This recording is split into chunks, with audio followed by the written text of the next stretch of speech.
Aujourd'hui, on confond souvent virilité et violence, force et dureté.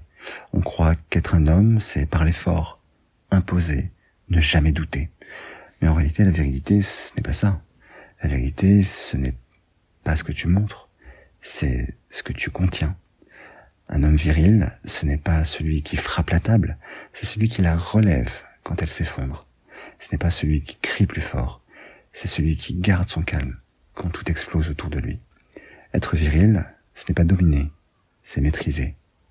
C'est être capable de ressentir sans se laisser submerger, de pardonner sans se rabaisser et de protéger sans enfermer. La virilité, ce n'est pas une question de muscles, c'est une question de structure intérieure.